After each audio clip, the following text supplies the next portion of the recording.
My dear student, semester 1 का जो हमारा पेपर है that is code 2 computer system architecture, उसमें हम लोग जो अभी सीख रहे हैं वो है बुलियन अलजेब्रा। बुलियन अलजेब्रा में हमने आपको बताया था लास्ट लेक्चर में कि हम लोग आज यानी नेक्स्ट लेक्चर में क्या सीखेंगे। हम लोग आज देखेंगे कैनोनिकल फॉर्म क्या होते हैं। ठीक है, तो पहले मैं यहाँ पे लिख देता हूँ कैनोनिकल फॉर्म, यानी बुलियन एक्सप्रेशन को दो फॉर्म में हम रिप्रेजेंट कर सकते हैं, उसको हम कैनोनिकल फॉर्म कहते हैं। एक जो है रिप्रेजेंटेशन है, एक है सम ऑफ प्रोडक्ट्स और दूसरा क्या है प्रोडक्ट ऑफ सम। ओके, इसको हम शॉर्ट में कर सकते हैं SOP और इसको हम कह सकते हैं POS। ठीक है, तो ये समझ में आ गई बात कि बुलियन एक्सप्रेशन को हम रिप्रेजेंट करते हैं कैनोनिकल फॉर्म में, और वो कैनोनिकल फॉर्म दो फॉर्म्स होते हैं, उसमें से एक को हम कहते हैं सम ऑफ प्रोडक्ट और दूसरे को हम कहते हैं प्रोडक्ट ऑफ सम। ठीक है, अब आप याद करें थोड़ा, आप लास्ट लेक्चर में जो आपने पढ़ा था मीन टर्म क्या होता है, मीन टर्म आपने पढ़ा और आपने पढ़ा max term. Okay, max term.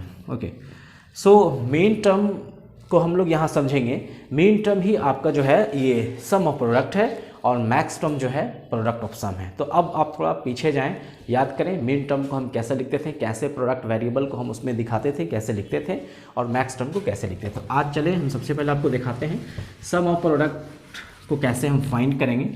मान लें एक ट्रूथ टेबल दिया हुआ है। ठीक है, एक ट्रूथ टेबल है जो हमारे पास वेरिएबल है x 0 0 1 1 और y 0 1 0 1। ओके, x 0 0 y 0 1 0 1 और एक आउटपुट हमारे z, तो यहाँ पे आउटपुट दिया हुआ है, ये है 1 0 1 1 आउटपुट दिया हुआ मान लें। ठीक है ना, तो हमें क्या करना है, यहाँ पे सम ऑफ प्रोडक्ट इसकी फाइंड करना। तो हम पहले एक और कॉलम ऐड कर लेंगे यहाँ पे, और उस कॉलम को हम कहेंगे प्रोडक्ट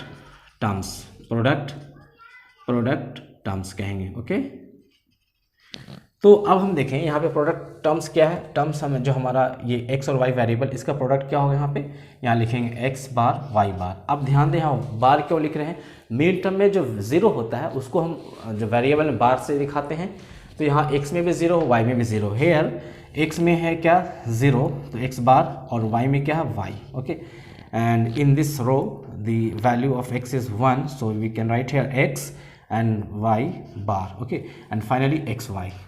ओके, तो ये हमारा क्या निकला प्रोडक्ट टर्म्स। अब हम इससे मीन टर्म निकालते हैं। मीन टर्म कैसे निकालेंगे, जो आउटपुट में 1 रहेगा उसी वैल्यू को हम लिखेंगे। सिर्फ ध्यान रहे, जो आउटपुट में 1 रहेगा उसको लिखेंगे। तो इसमें 1 है तो x बार y बार प्लस, याद आया प्रोडक्ट ऑफ टर्म्स में हम सम ऑफ प्रोडक्ट में क्या करते हैं प्लस करते हैं। फिर इसका वैल्यू देखें x y बार, फिर यहाँ देखें x y।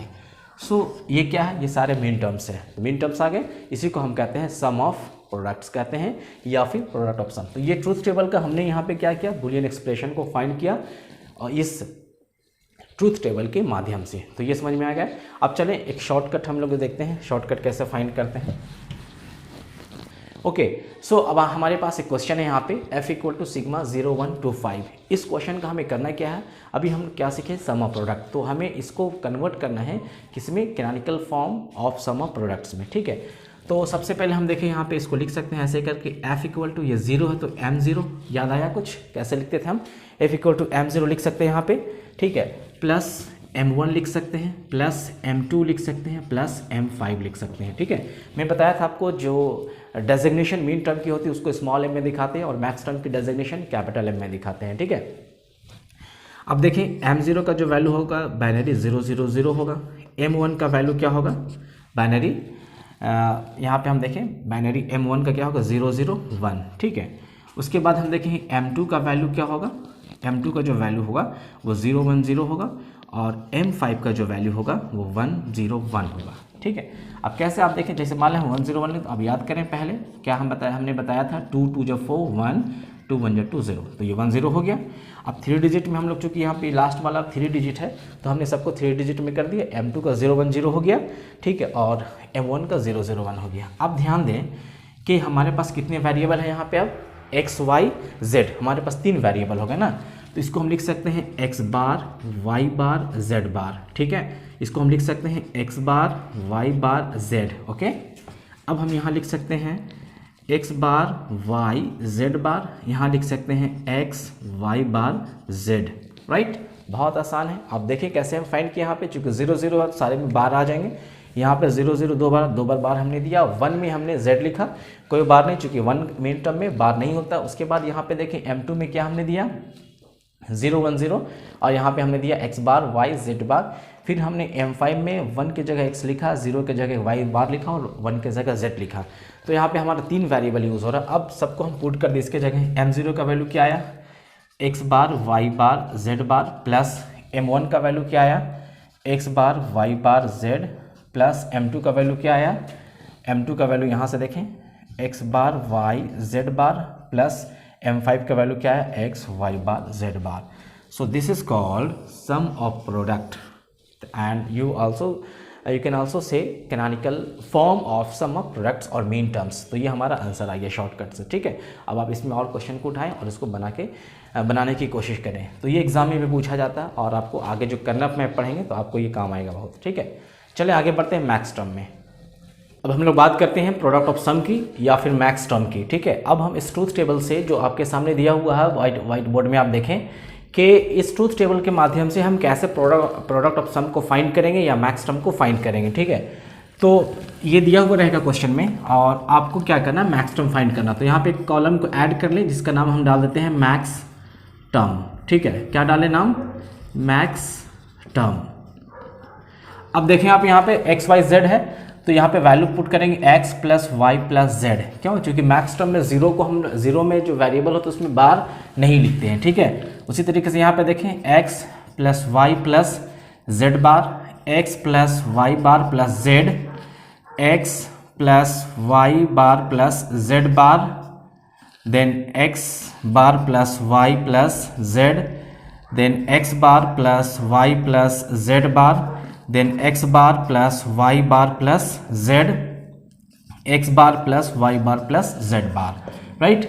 सो ये कॉलम को ऐड करने के बाद हमें क्या मिल जाएगा मैक्स टर्म, ठीक है। अब यहाँ देखना है जीरो, जिसके सामने जीरो होगा वही वैल्यू हम लिखेंगे यहाँ पे।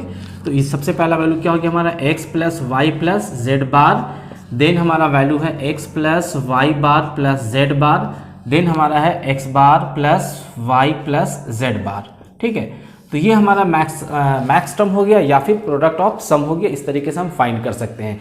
एक और एग्जांपल आपको हम दिखाते हैं आज के लेक्चर में, तो आपका कंप्लीट हो जाएगा ये मैक्स टर्म कैनोनिकल फॉर्म आपका फिनिश हो जाएगा।